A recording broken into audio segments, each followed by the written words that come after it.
Good morning. Welcome back to A Bird a Day. As always, we'll be reading from Book of North American Birds. It's the Reader's Digest 1990 publication. We've been working on the birds of prey in North America. Birds of prey. They are the warlords of the air. The hawks, falcons, owls, eagles, and other birds referred to as raptors. Swift, fearless, and powerful, they are superbly equipped for their lives as predators. Almost too well, for they have also suffered at human hands for the seeming cruelty of their behavior. But such a view mistakes an act for a motive. These fierce hunters are like all wild creatures.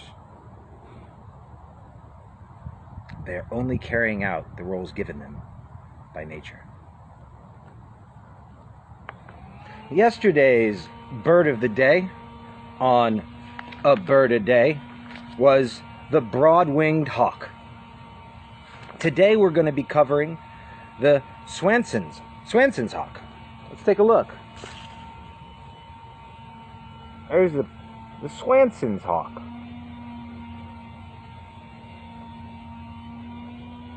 Good-looking bird. Good-looking bird. Buteo Swainsoni.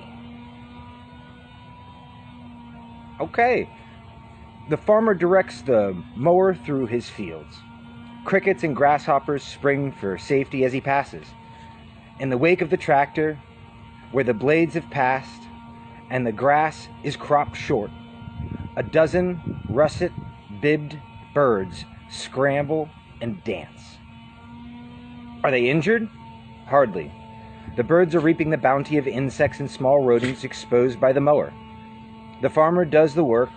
The Swainson hawk repays him for his kindness by consuming the creatures that consume his crops. Among the world's long-distance champions, Swainson hawks nest as far north as Alaska and winter on the plains of Argentina. In March, Swainson's hawks by the thousands pour across the Rio Grande from Mexico into Texas. When evening comes, the great flocks descend. In the morning, when the sun begins drawing thermals aloft, the birds rise up. Dozens, scores, hundreds, thousands of Swainsons funnel skyward. The swirling tornadoes of birds sweep north and fan out across the western states. As the miles and the days fall behind, the great migratory flocks diminish. One by one, the birds reach their nest sites across the western United States and Canada. The business of raising young consumes the summer. By August, the task is done, and the birds turn southward. Another exodus of these endurance champions has begun. With few trees available on the open plains, Swainson's hawks often nest on rocky ledges. Let's take a look.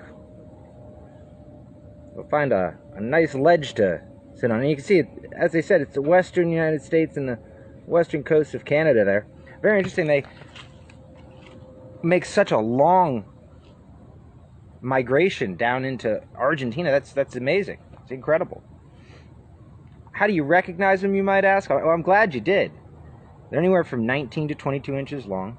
The adults are dark brown above, breast that is brown, and the belly is pale.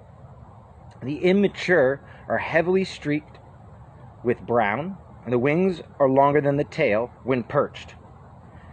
All dark birds are common. Soar, with wings held above horizontal, and they're often seen in flocks.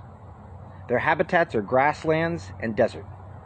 They nest is a large mass of twigs and grass on the ground, ledge, or in a tree, and they lay anywhere from 2 to 4 eggs that are white, sometimes faintly marked with brown, and the incubation period, or the time it takes for an egg to hatch, is about 28 days.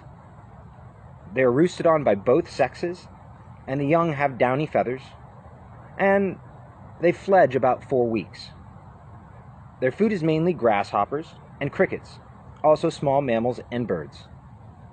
The Swainson's hawk. Let's take another look. Good looking bird for the bird of the day on A Bird a Day. Tomorrow's bird of the day is going to be the red-tailed hawk. Flap at you then.